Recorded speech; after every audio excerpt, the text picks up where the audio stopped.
नमस्कार, मैं शारदा पांडे आसान ज़िंदगी के किसी एपिसोड में आपका स्वागत करती हूँ। आषाढ़ महीना लगा हुआ है, पर्वों त्योहारों का महीना चल रहा है।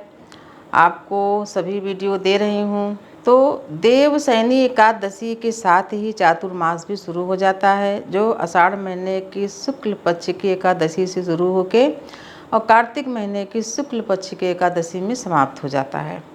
तो जैसा पहले भी एकादशी के देवशयनी एकादशी के बारे में भी बहुत सारी चीज़ें बताई हूँ, उसमें चातुर्मास का भी, पर ये चातुर्मास का वीडियो आपको दे रही हूँ जो 25 जुलाई 2026 दिन शनिवार को चातुर्मास लग जाएगा।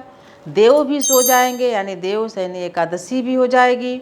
तो सभी जितने मनुष्य के लिए शुभ और मांगलिक कार्य रहते हैं वो सभी बंद हो जाएंगे, लेकिन देवताओं का पूजा अर्चना बहुत जोरों शोरों पर शुरू हो जाएगी। यानी इन चौमासे में अपने साधु संत तो नियम कर लेते हैं, क्योंकि उनको जंगलों में रहना होता है, एकांत में रहते हैं, ब्रह्मचर्य का पालन, सुबह ब्रह्म मुहूर्त में स्नान करना, खाने पीने का बहुत उनको जितना भी ज्ञान है वो सब चीज़ें चातुर्मास में करते हैं। लेकिन हमारे जो घर गृहस्थ में हैं वो भी वही पुण्य कमा सकते हैं जो साधु संत भी कमाते हैं। साधु संत जो करते हैं वो अपने जीव को, अपने आत्मा को उच्चतम शिखर पर पहुंचाने के लिए करते हैं और जन कल्याण के लिए भी करते हैं। लेकिन जो घर वाले करते हैं वो पूरे घर को सुख प्रदान करने के पश्चात भी, पूरे घर की सुरक्षा करने के पश्चात भी अपने लिए भी, अपने घर वालों के लिए भी धर्म कर्म दान पुण्य करते हैं। तो चलो बताती हूँ चातुर्मास का विधि क्या क्या आपको करना है जो हमको आसान जिंदगी में देखते हैं। सबसे पहले चातुर्मास में जो 4 अमावस पड़ेगा, उन सभी अमावसों में, चातुर महीने की जो अमावस पड़ती है सभी अमावसों में तिल, गुड़, घृत, कम से कम ये 3 चीज़ों का हवन अमावस में जरूर करें।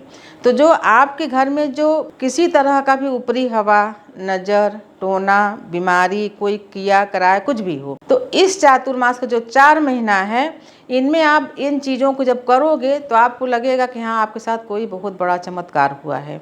इसको सुबह जैसे स्नान वगैरह कर लें, और इन चातुर्मास में हो सके तो सुबह, क्योंकि गर्मी तो रहती है, कोई ठंडी तो है नहीं, इसमें कार्तिक स्नान भी चलता रहेगा, आगे चलेगा। तो सुबह अगर ब्रह्म मुहूर्त में नहाएं, 4 से 6 बजे के बीच, अगर नहीं नहा सकते हैं तो सूर्य उदय के पहले स्नान करके, और जो भी पूजा पाठ है, जो भी आपके यहाँ देव वृक्ष हैं पास में, उनको जल, और अगर दूर में है तो उनको प्रणाम। जैसे कि मैं भी जहाँ रह रही हूँ प्रयागराज में, तो हमारे घर के पीछे रोड में, जैसे कई बार दिखाई हूँ, ब्रह्म देवता हैं, तो मैं रोज़ तो वहाँ जा नहीं पाती, तो उनको दूर से मैं प्रणाम करती हूँ छत पर चढ़ के। देव वृक्ष, मंदिर की गुंबज ऊपर जो है वो कहीं से भी दिख रही हो तो जान लो आप बहुत सौभाग्यशाली हो, रोज उनको प्रणाम करो। उसे तो रोज करना चाहिए, चातुर्मास में जरूर करें। तो आपको बता रही हूँ चातुर्मास में क्या क्या करना है। और चातुर्मास में जो वर्षा होती है, बहुत सारे चीज़ों से बच के रहना है। बहुत सारे लोग बोलते हैं शनिवार के दिन दारू नहीं पियेंगे, मंगलवार के दिन या गुरुवार के दिन।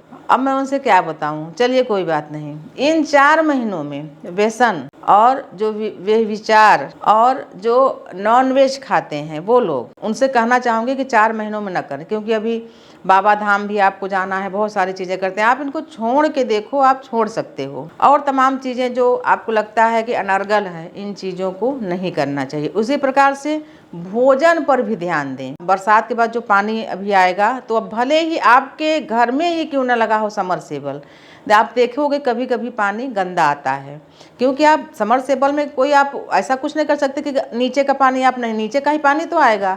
जो पानी बरसता है ऊपर वो नीचे जाता है, वही पानी ऊपर आता है, आप पीते हो। तो पानी को उबाल के पिएं। प्लास्टिक में जो आप फ्रिज में पानी रखते हो ये भी काफ़ी हानिकारक है। जानकारी होने पर पता चला, जानकारी तो आप लोग तो सभी पढ़े लिखे सभी जानते हो।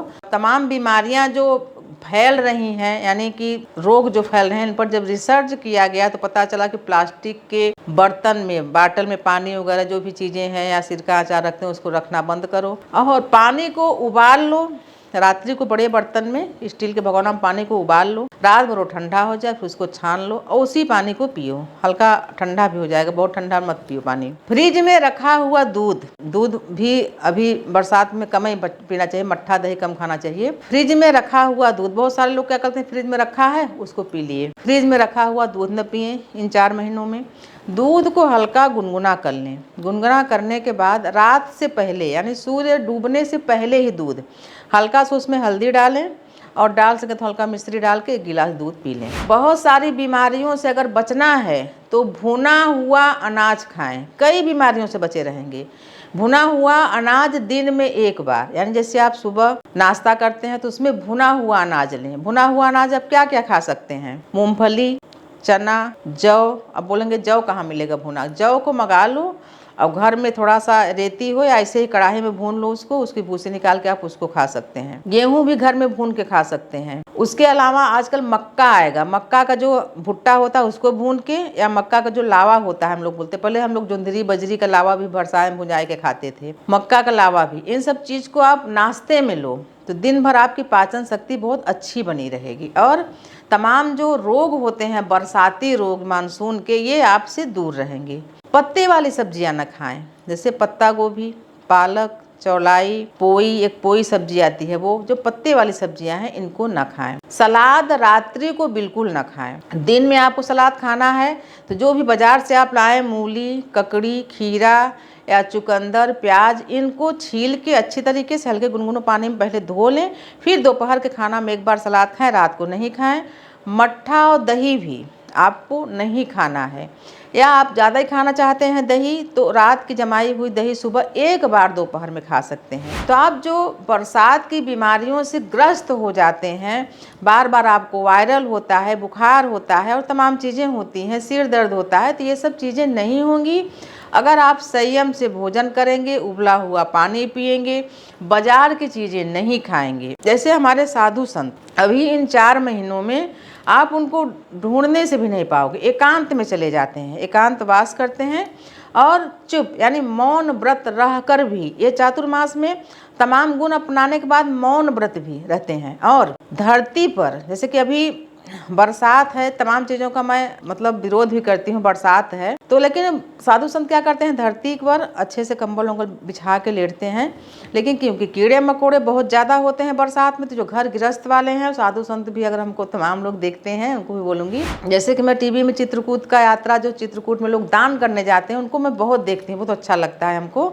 तो फोल्डिंग पलंग वगैरह उनको देते हैं तो हमको बड़ा अच्छा लगता है कि ऐसे जगह ऐसे साधु संतों को दान करना चाहिए। हमें दान का विरोध बड़े बड़े ट्रस्ट में, जैसे भी राम मंदिर का कांड हुआ, इन सब जगहों में, लेकिन बड़े बड़े भक्तों की मनोकामना पूरी होती है तो चीज़ों को कहाँ पहुँचाएं, कहाँ ले जाएं, तो ऐसे ऐसे मंदिरों में देते हैं। भगवान को कोई धन की आवश्यकता नहीं है, ऐसे साधु संतों को दें जो वीराने में रहते हैं, उनको रहने का नहीं है, खाने का नहीं है कुछ, उनको पानी की व्यवस्था करवा दी, ऐसे संतों को देना चाहिए। तो आपको बोले चातुर्मास में जैसे कि आप घर गृहस्थ में रहकर भी नियम कर सकते हैं, जमीन पर तो नहीं, तखत पर धुला हुआ कंबल बिछाएं। धुला हुआ कंबल अगर आपको लगे तो मोटी चादर वगैरह धुला हुआ, उसको एक कंबल का तकिया बना लें चातुर्मास में। चातुर्मास में घर गृहस्थ में रहने के बाद भी, हमेशा तो नहीं लेकिन कुछ तिथियों पर ब्रह्मचर्य का पालन भी करें। वो तिथि क्या है? पूर्णिमा, संक्रांति, अमावस, ये कुछ तिथियां हैं। इन तिथियों पर नवविवाहित भी जोड़े अगर हैं तो वर्जित रखें, पति पत्नी एक साथ न रहें और ब्रह्मचर्य का पालन करें, क्योंकि इन तिथियों में गर्भधारण होने पर संतान संक्रमित पैदा होती है, यानी संक्रमण लिए हुए, कुछ मानसिक तौर पर, शारीरिक तौर पर, जैसे अपने बूढ़े सियाने पहले कहते थे कि इन तिथियों में मतलब कंसीव या बच्चा गर्भधारण नहीं करना चाहिए। तो इन चीज़ों को, कुछ वर्जित चीज़ों को ध्यान रखना चाहिए। चातुर्मास जो होता है वो देव आराधना के लिए परफेक्ट ये 4 मास है। देव आराधना करना, नदियों तालाबों में आप कम से कम जाएं, क्योंकि आपको गहराई की पता नहीं रहती ही है। आप स्नान करने या कहीं गए तो आप डूब सकते हैं, फिसल सकते हैं।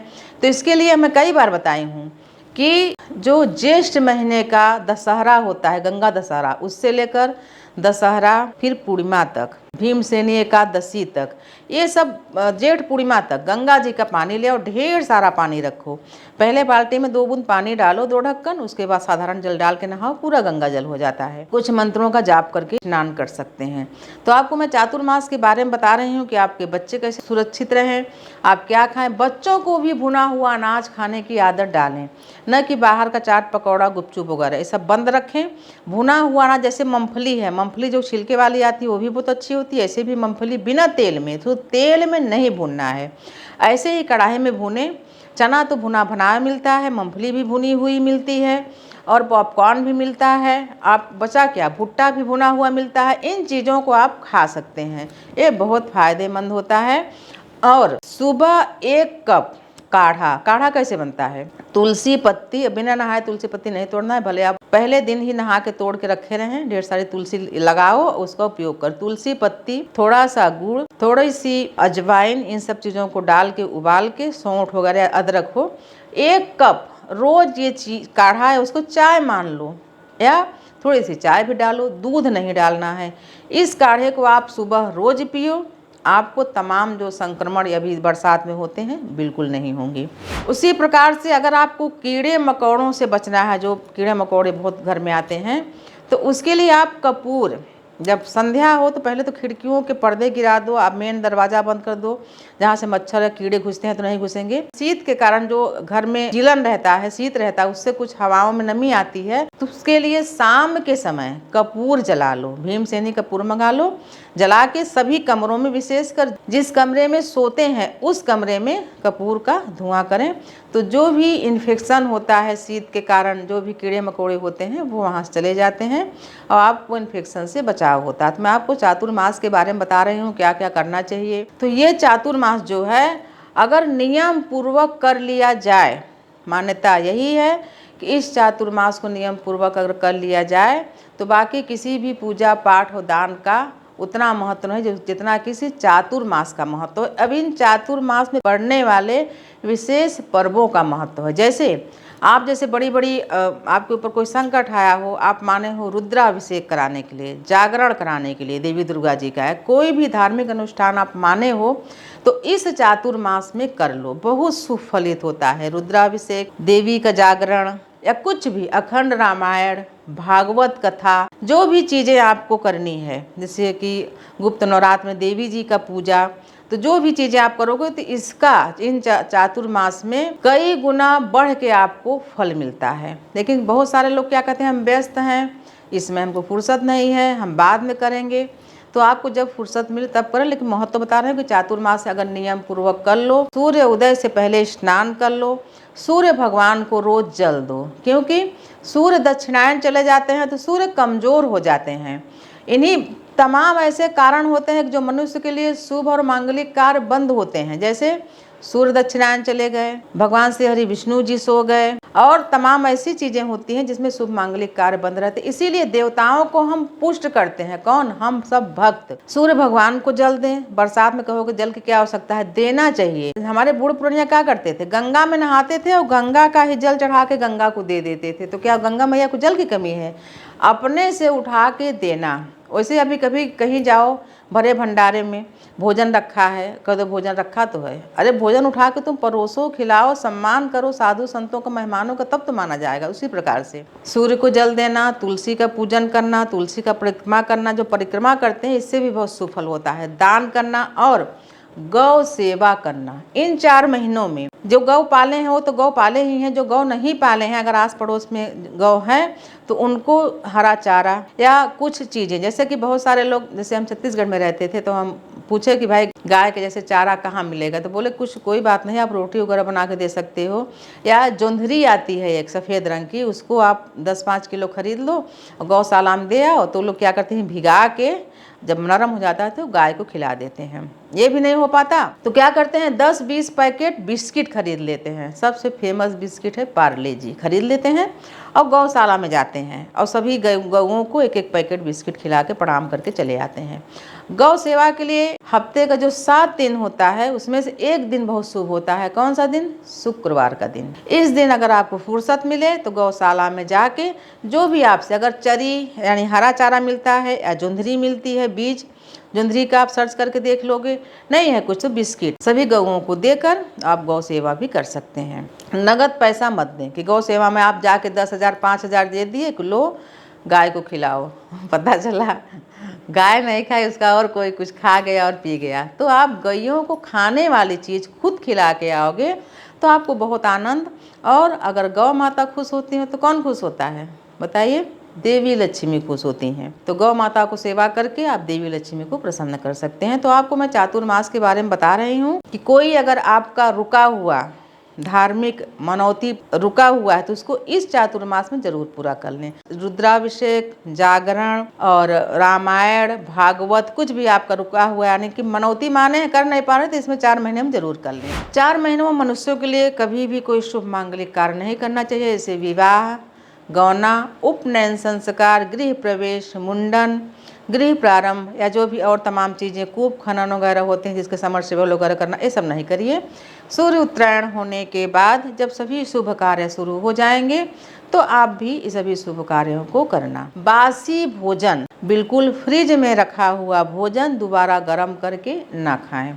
गरिष्ठ सब्जियां, जैसे कि बहुत सारी गरिष्ठ, जैसे कटहल, बंडा, बड़ा बड़ा से बंडा आता है, और तमाम जो सब्जियां होती हैं गरिष्ठ होती हैं, भारी होती हैं, उन सब्जियों को ना खाएं। उड़द की दाल भी काफ़ी बादी और गरिष्ठ होती है, फिर भी इनका बादीपन भगाने के लिए हींग वगैरह डाल देते हैं तो ठीक हो जाती है, फिर भी कम से कम खाएं। मूंग की दाल खाएं, अरहर की दाल खाएं, मटर की दाल खाएं, ये सभी दालों को आप खा सकते हैं। और ताज़ा भोजन करें, मोटी रोटी ना बनाएं। अभी इन समय में जहाँ हो सके, जहाँ तक पतली रोटी, दाल वगैरह और बाकी लौकी, तरोई की सब्जियों को आप खा के स्वस्थ रह सकते हैं। बच्चे अगर स्कूल जा रहे हैं, छोटे बच्चे, उनको मना करिए कि बाहर की चीज़ें ना खाएं इस 4 महीनों में। जो भी बाहर की चीज़ें खाते हैं, चाट पकौड़ा वगैरह। वीडियो देने के बाद मैं कमेंट का जवाब भी देती हूँ, जो भी कुछ भूल चूक हुई हो तो आप कमेंट में हमसे पूछ सकते हैं, हमसे भी भूल हो जाती है। तो जो भी, जैसे कि सूर्य को जल देने के लिए बोली हूँ, तो महिलाएं सूर्य को या किसी भी देव को जल तांबे के लोटे में न दें। महिलाएं, पुरुष दे सकते हैं। महिलाएं या तो कांसे का लोटा हो या पीतल के लोटा में जल दें, और जल देने के बाद परिक्रमा करें। जो जल गिर जाता है उसे तिलक भी लगाना चाहिए। तो आपको मैं चातुर्मास के बारे में विधिवत बताई हूँ। अब मैं आगे आपको बताऊंगी गुरु पूर्णिमा पर्व के बारे में, जो कि बहुत विशेष जानकारियाँ आपको दूंगी। तो चलिए, आप सभी हमारे आसान जिंदगी वाले सुखी रहें, संपन्न रहें, स्वस्थ रहें, बने रहें आसान जिंदगी के साथ। तब तक के लिए नमस्कार।